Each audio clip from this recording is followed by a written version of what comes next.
নমস্কার, আমি এখন আছি করণদিঘির কালীবাড়ির এক গ্রামে এক কৃষক দাদার জমিতে, যাকে আমরা আমাদের ইন্ডিয়া এগ্রোর প্রোডাক্ট দিয়েছিলাম ভূঅস্ত্র। তো আমি ওনাকে বলেছিলাম দুটো জমিতে চাষ করার কথা, একটাতে আমাদের ইন্ডিয়া এগ্রোর প্রোডাক্ট দিতে, একটাতে না দেওয়ার কথা বলছিলাম, যাতে আপনাদেরকে পার্থক্য আমরা বোঝাতে পারি। তো আমরা এই সময় চলে আসছি, আলু হয়ে গেছে অলরেডি দুটো জমিতেই। তো আমি এখন বর্তমানে আছি একটা জমিতে, যে জমিতে আমরা ভূঅস্ত্র দিয়ে মানে আমাদের ইন্ডিয়া এগ্রো প্রোডাক্ট দিয়ে এই জমিতে আমরা আলু চাষ করেছিলাম। আর এই জমিতে আমরা আলুর চাষ শুধুমাত্র মার্কেটের রাসায়নিক সার দিয়ে করেছিলাম। তো প্রথমে আমি আপনাদের দেখাচ্ছি ভিডিওতে যে এই আমাদের ইন্ডিয়া এগ্রো প্রোডাক্টের দিয়ে জমি চাষ করা আলুর জমিতে আলুর ফসল কতটা কেমন হয়েছে, আলুর সাইজ এবং আলুর চেহারা এবং আলুর কালার।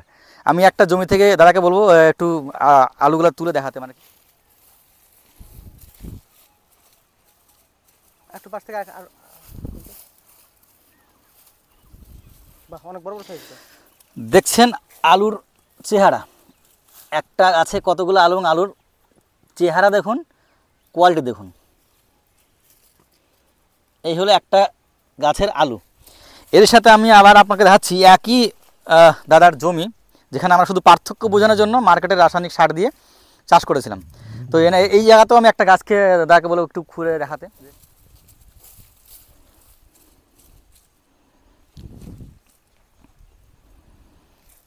এই দেখেন, এটা এই জমিতে শুধুমাত্র মার্কেটের রাসায়নিক সার দিয়ে তৈরি করা ছিল, জমিটা লাগানো ছিল। এই জমির আলু আর ওই জমির আলু, এইগুলো আলু এক হাতে নেন, ওটা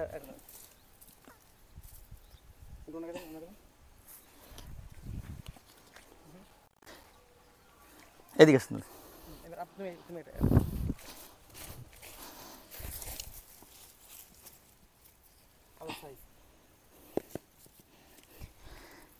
দুটো জমির গাছের ফসল দেখেন। এই জমিতে শুধুমাত্র আমাদের ইন্ডিয়া এগ্রো প্রোডাক্ট দিয়ে তৈরি আলু চাষ করা হয়েছিল, ওইটাতে শুধুমাত্র মার্কেটের রাসায়নিক সার দিয়ে তৈরি। আলুর চেহারা এবং আলুর ফলন কতটা, একটা গাছে কতগুলো আলু আর এখানে কতটা সাইজ এবং চেহারা এবং কালার। দাদা এবার বলুন আপনার কেমন লাগছে, আপনার জমির দুই রকম ফসল দেখে আপনার কেমন লাগছে? আমার তো ভালোই লাগছে যে আলুর ফলন যতগুলো দানা হয়েছে, দানাগুলো সাইজ বড় বড় হয়েছে। এই দানাগুলো এই যেগুলো প্রোডাক্ট দিইনি এগুলোর দানা হয়েছে ছোটো ছোটো। তো আপনার জমি টোটাল কয় বিঘা আপাতত চাষ করেন আপনি? আপাতত আমি চাষ করি তো প্রায় মোটামুটি 4 বিঘার মতন। 4 বিঘার মতো। আপনি আমাদের ইন্ডিয়া এগ্রোর প্রোডাক্ট কয় বিঘা দিয়েছিলেন? 2 বিঘায়। 2 বিঘাতে। যে বাকি 2 বিঘা আপনি দেননি, ওই 2 বিঘা দিলেও আপনার ভালো হতো এখন প্রত্যেকটা ফসল? হ্যাঁ, ভালো হতো। তো আপনি যারা এই ইন্ডিয়া এগ্রো প্রোডাক্ট দিয়ে যারা চাষ করেনি তাদেরকে আপনি কি বলবেন যে এই এটাতে চাষ করা উচিত কি উচিত না?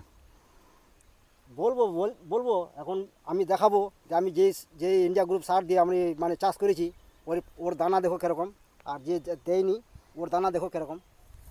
তখন ওরা মানে নিজে নিজে বুঝতে পারবে করবো কিনা করবো চাষ ইন্ডিয়া গ্রুপ এই প্রোডাক্ট দিয়ে। অসংখ্য ধন্যবাদ আপনাকে। জিজ্ঞেস করবো যে আপনি ওই জমির একটা গাছের আলু কতটা ওজন হতে পারে, আর এই জমির ফসলে একটা গাছের আলু কতটা, ওই জমিতে কতটা ওজন হতে পারে একটা গাছের ফসল? খুব হলে 250 গ্রাম হবে। আর এই জমিতে যেটা আমাদের ইন্ডিয়া এগ্রো প্রোডাক্ট দেওয়া আছে, এখানে একটা গাছের আলু কতটা হতে পারে? 1 কেজির তো কাছাকাছি আছে।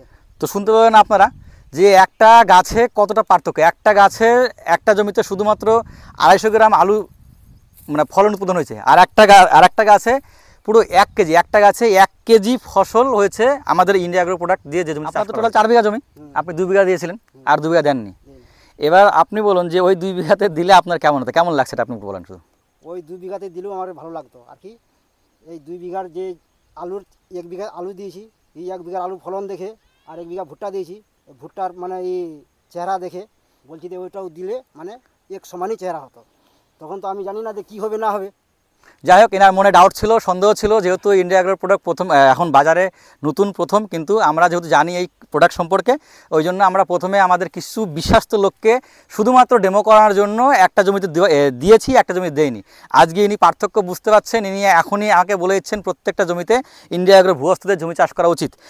অতএব আপনারা প্রত্যেককেই আপনাদের বলি, যারা আমাদের ফেসবুক পেজে আছেন এবং যারা কৃষিকাজের সঙ্গে যুক্ত আছেন, তাদের উদ্দেশ্যে বলবো অবশ্যই আপনারা আপনাদের যে জমিতে আপনারা যে চাষই করুন না কেন, অবশ্যই ইন্ডিয়া এগ্রোর ভূঅস্ত্র দিয়ে চাষ করুন। এতে আপনাদের ফসল দ্বিগুণ থেকে 3 গুণ হতে পারে। যেমন ইনি আজকে এনার জমিতে পার্থক্য নিজে বুঝতে পারছেন, একটা জমিতে কমসে কম 2 গুণ ফসল উনি আজকে বাড়ি নিয়ে যাবেন উৎপাদন করে আলু।